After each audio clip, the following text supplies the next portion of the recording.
Hi everyone, this is Teel Blue and here are my reviews.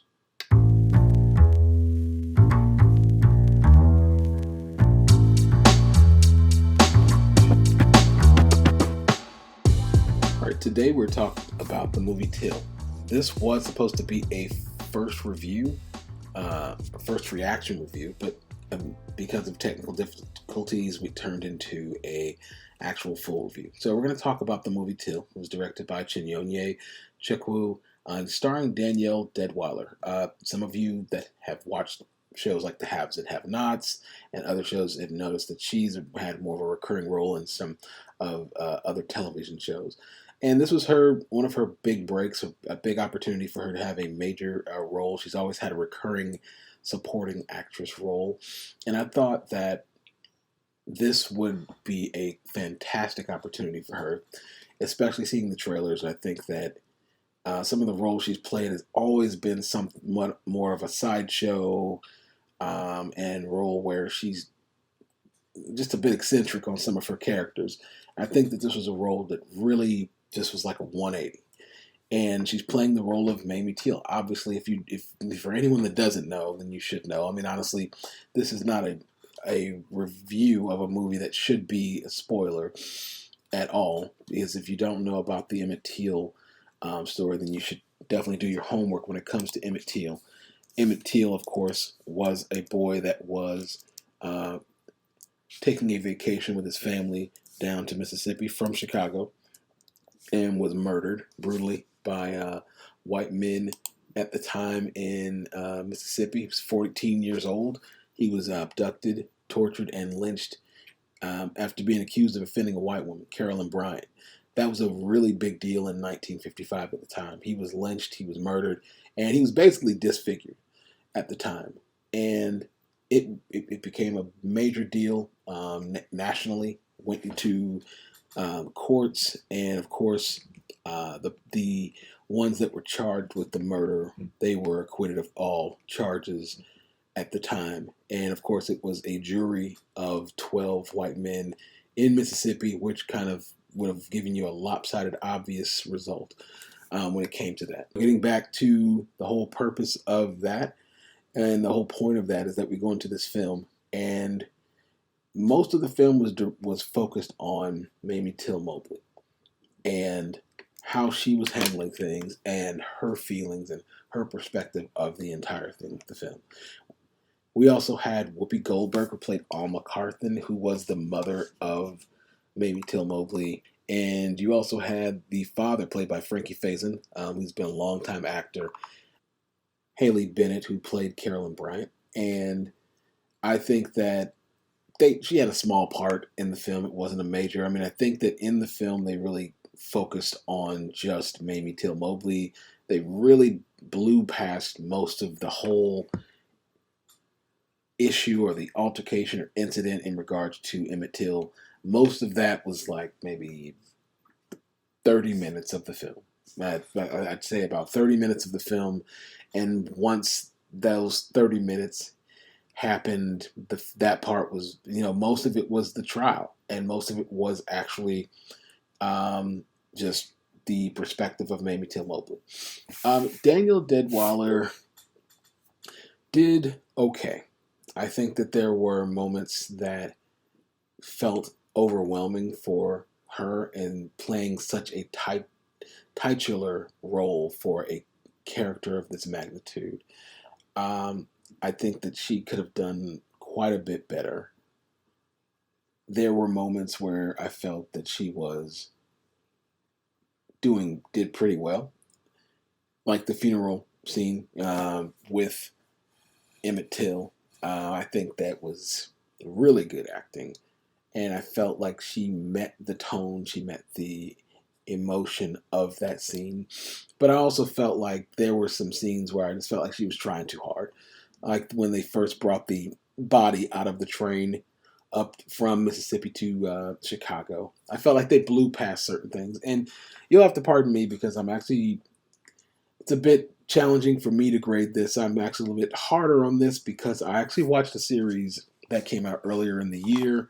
It was called Women of the Movement. It was very detailed. It was so much more detailed, and I felt like this type of film, because of all of the intricate details that could get left out in a 2 hour film, was probably much better used and served for a TV series where you could get a little bit more granular in the details.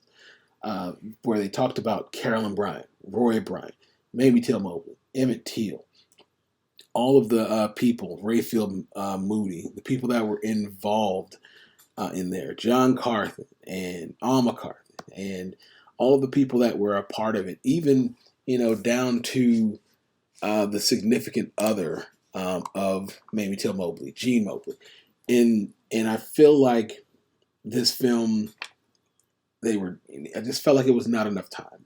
I wish that they could have, I don't know, maybe had a 2 part, but of course, you know how that goes with studios. So, I mean, they did the best that they could for the short term. This is one of those films that needed more time than 2 hours because it was just so much to put into one film.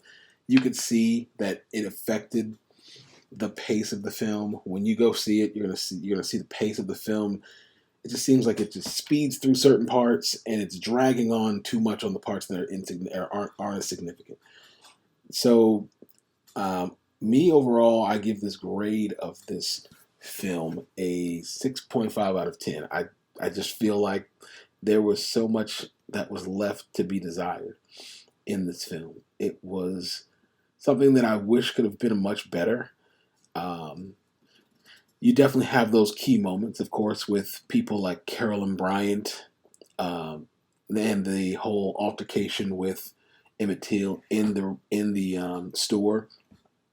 You definitely see some of those key moments there, and what prompted everything, how he's getting dragged out of the home, and you're gonna see a lot of things that were interesting, like for instance the political agenda and how you see Rayfield Moody is a lot more focused on the politics and how this incident or tragic incident uh, will help spearhead not only his agenda but also civil rights in general, which it did. But I feel like one of the things that you definitely see is that the they're focusing on Mamie Till-Mobley, and Mamie Till-Mobley is a mother, and she's not concerned with that type of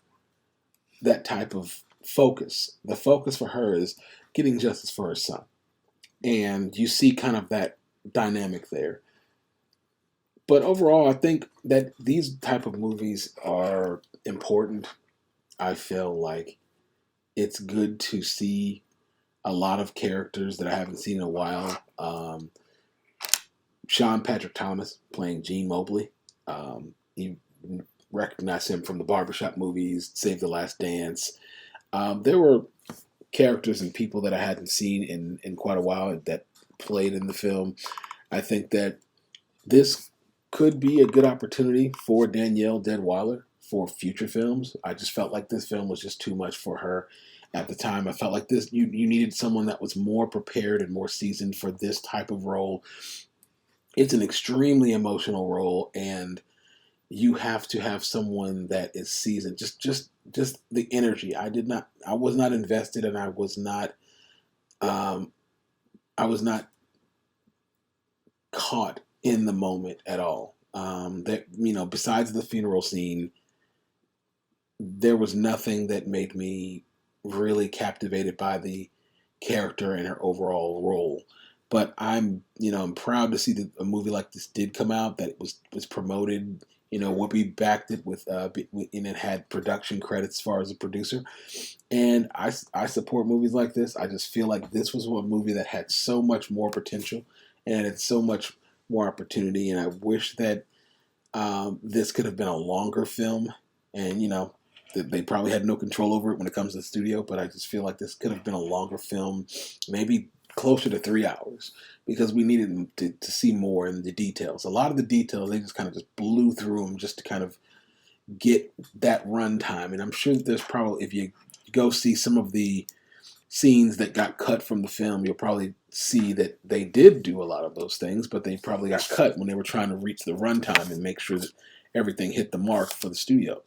So that's always the dilemma you face when you work on a film. So that was it for my review. I'd like to thank everyone so much for watching, supporting. If you like this review, please hit that subscribe button. I'm going to be doing more reviews. Like I've got another review coming up on the Netflix TV series Manifest, which is going into its 4th season. I believe it's the final season, as they really worked hard to try to get this show back on, as they kind of left you kind of hanging with a cliffhanger to some degree on the series, so you get to see what happens with the Stone family. And we're going to talk about that next week when it premieres November the 4th. So I'm going to talk a lot about that, but please hit that subscribe button, hit notification bell. I'm actually going to be doing more and more videos every week. I'm going to be doing different series, and you get a chance to comment, like, subscribe, give me your feedback. We definitely want to hear more from it. This is Teal Blue, and these are my reviews. Have a good night, guys.